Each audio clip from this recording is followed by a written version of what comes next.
बाक्सा जिल्लानि बरगुरियाव आं कामदेब दैमारि बाथौ बिमुसार जानानै आरो मोनसे दिनैनि जोबोद मोजां मोनसे हाबाफारि दुलाराय बाथौ गोथौ माइनाव आफादनि दिनै गेवलां मेल सोलिबाय थादों बाक्सा जिल्लानि बरगुरियाव आरो बरगुरिनि बे हाबाफारियावनो बिटिआरनि चिफनि बिसि मानगोन प्रमद बर'नि बिसि बे समाव जों दङ बिथांखौ जों बाथौ बिमुसार गिबि खेबनि थाखाय मोननाय जादों आं गिबि खेब बिथां बरायनानै बरायबाय आब'खौ धन्यबाद আজি যেহেতুকে আপুনি বাথৌ বিমুচাৰ প্ৰথম মুখামুখি হৈছে বা সন্মুখী হৈছে এনে ক্ষেত্ৰত আপোনাৰ এই অনুষ্ঠানটোত সহযোগ কৰি কেনেকৈ লাগিছে খুবেই ভাল লাগিছে আৰু মহিলাসকলৰ এনেকুৱা যদি ইণ্ডিপেণ্ডেণ্টভাৱে যিহেতু শুনিলোঁ যে এইখন মাইনাও আফাদৰ মিটিং হয় গতিকে যিহেতু মহিলাসকলে চব পৰিচালিত মহিলাসকলৰ ইমান অংশগ্ৰহণত অনুষ্ঠিত এই মিটিংখনত আহি মোৰ খুবেই ভাল লাগিল কাৰণ সমাজ এখন গঠন কৰাৰ কাৰণে মহিলাসকলৰ বিশেষ ৰোল আছে আৰু বড়ো সমাজত মহিলাসকলৰ ভেটি এনেও শক্তিশালী আমি দেখা পাওঁ ঘৰখন চলোৱাৰ কাৰণে কাম কাজৰ পৰা আৰম্ভ কৰি যিহেতু মহিলাসকলে চব ক্ষেত্ৰতে আগভাগ লয় গতিকে তেওঁলোকৰ উন্নয়ন আৰু প্ৰসাৰৰ কাৰণে যদি কোনোবাই কাম কৰে সেয়া নিশ্চয় ভাল আৰু এনেকুৱা অনুষ্ঠানত ময়ো ভাগী হ'ব পাই মোৰ খুবেই ভাল লাগিছে যিহেতুকে আজি আপুনি এই দুলাৰায় বাথৌ গোথৌ মাইনাও আফাদৰ এই অনুষ্ঠানৰ লগত আপুনি যিহেতুকে দান বৰঙণি আগবঢ়াইছে অনুষ্ঠানটোৰ লগত আপুনি এই মহিলা সমাজক সামাজিকভাৱে আগুৱাই লৈ যোৱাত আপুনি কেনেধৰণৰ পদক্ষেপ ল'ম বুলি আপুনি নিজকে ভাবিছে এই কথাটো যদি কয় দান বৰঙণিটো এটা বেলেগ বস্তু আৰু সমাজখন আগুৱাই নিয়াত মহিলাৰ যি দায়িত্ব বা যি তেওঁলোকৰ অংশগ্ৰহণ হ'ব লাগে সেইটো এটা বেলেগ বস্তু দান আমি সদায় ধৰ্মত দিবই লাগে কাৰণ আমি আজি ধৰ্মটো যদি আমাৰ পিছৰ প্ৰজন্মৰ কাৰণে এৰি যাব লাগে গতিকে ধৰ্মটো আমি তাক এষ্টাব্লিছ কৰি ৰাখি যাব লাগিব আৰু তাৰ বাবে যদিও ধৰ্মটো প্ৰচাৰ আৰু প্ৰসাৰৰ কাৰণে কিছু হ'লেও আৰ্থিকভাৱে প্ৰয়োজন হয় গতিকে তাৰ বাবে দানটো সকলোৱে দিব লাগে কাৰণ আমাৰ ধৰ্মটো যাতে আমাৰ পিছৰ প্ৰজন্মই ধৰক আজি বাথৌ ধৰ্মটো মোৰ ল'ৰা ছোৱালীবিলাকে বা তাহাঁতৰ ল'ৰা ছোৱালীবিলাকে যাতে কেনে আছিল কেনেকৈ চলিব লাগে সেই নিয়ম নীতিখিনি ৰাখি যোৱাৰ কাৰণে আমাৰ অনুষ্ঠানবিলাকক জীয়াই ৰাখিব লাগিব আৰু তাৰ কাৰণে সকলোৱে দান দিব লাগিব এই অনুষ্ঠানবিলাক চলাই নিয়াৰ কাৰণে লগতে চৰকাৰকো মই আহ্বান কৰিম এই অনুষ্ঠানবিলাক যাতে জীয়াই ৰখাৰ কাৰণে চৰকাৰেও সহায় কৰে আৰু তাৰোপৰি মহিলাসকলৰ উন্নতিটো ঘৰ এখন যদি ভাল কৰিব লাগে মহিলাগৰাকী যদি শক্তিশালী নহয় বা মহিলাগৰাকী আমাৰ বহু সময়ত কি হয় যে মহিলাসকলে পঢ়া শুনাত সুবিধা নাপায় বিশেষভাৱে আৰু বিভিন্ন চাকৰি বাকৰিৰ ক্ষেত্ৰতো আমি পিছ পৰি থাকিব লগা হয় কাৰণ আমাৰ জাগাবিলাকে এনেকুৱা আমি ভিতৰীয়া জাগাৰ পৰা অনুন্নত জাগাৰ পৰা বেছিভাগ জাগা বিলং কৰে বিটিআৰত গতিকে এইসকলৰ আমি কেনেদৰে উন্নয়ন কৰিব পাৰোঁ ধৰক চাকৰিয়ে চব কুছ নহয় আমি মহিলা সবলীকৰণৰ কাৰণে মই নিজেও লাগি আছোঁ হেণ্ডলুম আৰু টেক্সটাইলত কাৰণ হেণ্ডলুমটো আমি মাসকলৰ পৰা বাইদেউসকলৰ পৰা বা আমাৰ যিবিলাক অগ্ৰজ আছিল তেওঁলোকৰ পৰা আমি চবেই দেখি আহিছোঁ গতিকে হেণ্ডলুমটোত আমি যদি জড়িত কৰাব পাৰোঁ গোটেই মহিলাখিনিক গোটেও নহ'লেও যদি আমি 50% মহিলাকো হেণ্ডলুমৰ লগত জড়িত কৰাব পাৰোঁ কাৰণ এই বস্তুটো আমাৰ এটা বস্তু যোনটোৰ লগত আমাৰ মহিলাসকল আগৰ পৰাই পৰিচিত গতিকে তাক যদি আমি ব্যৱসায়িক ভিত্তিত আগবঢ়াই নি পেলাই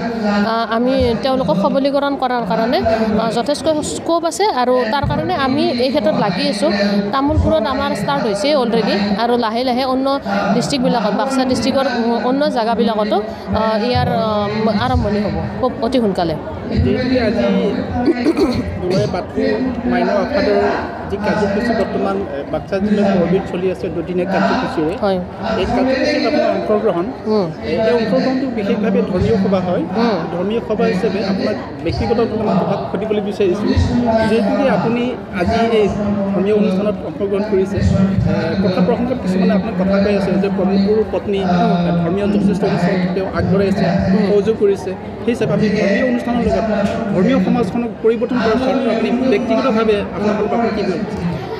আপোনালোকে চবে হয়তো অলপ হ'লেও ন'টিছ কৰিছে বা দেখা পাইছে যে প্ৰমোদ বড়ো বিৰাট ধৰ্মৰ লগত জড়িত মানুহ গতিকে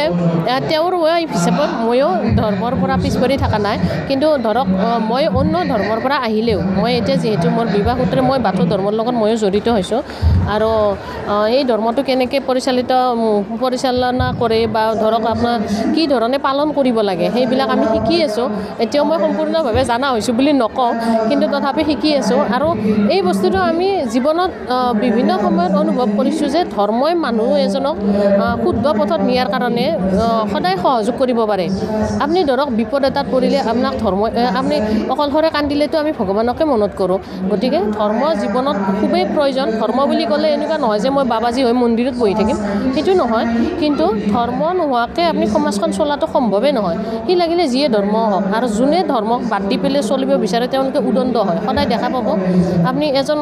আমি মানুহবিলাক কি হয় আজিকালি কেনেকুৱা যে লগে লগে পোৱা বস্তুটো বিচাৰে বেছিভাগ আমি ডেকা ল'ৰা ছোৱালীৰ ক্ষেত্ৰত বা উঠি অহা প্ৰজন্মৰ ক্ষেত্ৰত ক'ব পাৰোঁ বহুতে যে এই আৰজ কৰাৰ কাৰণে ইমান সময় বহি থাকিব লাগে বৰিং সেই বস্তুটো তাৰমানে ইমিডিয়েট ৰিটাৰ্ণটো বিচাৰে কিন্তু সেইটো নহয় যে আপোনাৰ মানসিক শান্তিৰ বাবে যে ধৰ্মটো কিমান প্ৰয়োজন আপুনি গধূলি যদি 1 মিনিটো আপুনি আৰজ কৰাৰ ব্যৱস্থাটো সদায় কৰি যায় এটা সময়ত তাৰ ফলটো অনুভৱ কৰিব আৰু যোনটো আমি বহুত আগৰ পৰা কৰি এতিয়া অনুভৱটো আমি নিজে ফিল কৰিছোঁ সেইটো কোনো কাকো বুজাই দিব নোৱাৰে যে আপুনি ধৰ্ম পালন কৰিলে কি লাভ হ'ব পাৰে আৰু নকৰিলে কি লাভ হ'ব চবেই গতিকে আৰু এনেকুৱা ধৰ্ম আলোচনাত মই সেইটোৱে ক'ব বিচাৰোঁ যে মই কোনো বাবাজী বা মই সম্পূৰ্ণ ধাৰ্মিক জ্ঞান নাথাকিলেও এনেকুৱা অনুষ্ঠানবিলাকত আহি মোৰ খুবেই ভাল লাগে আৰু যিহেতু মহিলাৰ মিটিং বুলি ক'লে মই সদায় প্ৰস্তুত আৰু মহিলাৰ সবলীকৰণৰ কাৰণে সদায় ৰেডি সদৌ শেষত আপোনাক বিদায় দিবলৈ ওলাইছোঁ গতিকে দুটামান কথা জানিবলৈ বিচাৰিছোঁ আপোনাক বিশেষকৈ BTR চিফ প্ৰমোদ বড়োৰ পত্নী হিচাপে বহুতে কয় যে প্ৰমোদ বড়োৰ পত্নী অসমীয়া হয় এতিয়ালৈকে বড়ো ভাষা শিকা নাই বা যদিও কৈ আছে স্পষ্ট হোৱা নাই কিন্তু বড়ো ভাষা ক'বলৈ বহুত ৰাইজে অনুৰোধ কৰিছে আপুনি ভাষাৰ ক্ষেত্ৰত কি ক'বলৈ বিচাৰিছে আচলতে কি মই নিজকে যোনে কয় তেওঁলোকে মই বিচাৰোঁ যে তেওঁলোকে মোৰ লগত আহি পেলাই কথা পাতক মই জানো নে নাজানো কিন্তু মই জহাই নুফুৰোঁ যে মই জানো বুলি পেলাই মোৰ কাৰণে কোনটো প্ৰয়োজন কি ক'ব লাগে কি কৰিব লাগে সেইটো মই নিজৰ বিবেক বুদ্ধিৰে মই কৰিম ইয়াত কোনোবাই মোক যদি কয় যে তুমি বড়ো ভাষা কোৱা জবৰদস্ত কৰিব বিচাৰিলে মই সেইটো কেতিয়াও নকৰোঁ আৰু সেইটো মই নাভাবোঁ কিন্তু মোৰ লগত আছে ভাতৃসম গণেশ বড়ো গণেশ দৈমাৰী সি জানে ভালকৈ মই বড়ো ক'ব পাৰোঁ নে নোৱাৰোঁ কিন্তু আপোনালোকে যদি মোক কয়লে জবৰদস্তি আপুনি বড়ো ভাষাত কিয় কোৱা নাই তেতিয়া মই কেতিয়াও নকৰিম সেই কামটো গতিকে সেইটো নিজৰ স্বাধীনতা থাকিব লাগে আৰু মই যিহেতু বিভিন্ন সময়ত BTRত কি উপস্থাপন হয় যে বড়ো অবড়োৰ ডিভিজন সেইটোতো ময়ে ৰিপ্ৰেজেণ্টেটিভ মই অসমীয়া ভাষা দি নিজৰ অস্তিত্ব দি চলি আছোঁ প্ৰমোদ বড়োৰ চৰকাৰ গতিকে বড়ো অবড়ো সকলোৰে বাবে সেইটো বস্তুত আপোনালোকে পইণ্ট আউট কৰক আৰু যোনে ভাবে যে মই বড়ো ক'ব নাজানো বা নকওঁ বুলি তেওঁলোকে নিশ্চয় মোৰ লগত আহিলে ডিবেট কৰিলে মই ভাল পাম যে পাৰে নে নোৱাৰে তেতিয়া গম পাব কিন্তু মই এতিয়াই নিজে নকওঁ যে মই জানো বুলি পেলাই ধন্যবাদ আপুনি বড়ো সমাজৰ ভিতৰত বা বাথৌ ধৰ্মৰ মাজেদি আটাইতকৈ ভাল পোৱা খাদ্য এবিধৰ নাম ক'ব নেকি খাদ্য আমি অনলা দাৱাৰ অনলা যিহেতু আপুনি প্ৰমোদ বড়োৰ পত্নী হিচাপে আপোনাক বেয়া নাপাব সুধিছোঁ ব্যক্তিগতভাৱে সুধিছোঁ আপুনি যিহেতুকে প্ৰমোদ বড়োৰ চিফ হৈছিলে আপোনাৰ এৰেঞ্জমেণ্ট নিচিনা আপুনি লাভ কৰিছে ক'ব নেকি মানে আপুনি যদি বিফৰ মেৰিজ এৰেঞ্জমেণ্ট লাভ মেৰিজ হ'ল ক'ব অবভিয়াছলি সেইটো লাভ মেৰেজ বুলি এনেও অলপ গমেই পায় যিহেতু ইণ্টাৰকাষ্ট মেৰেজ সদায় সহজতে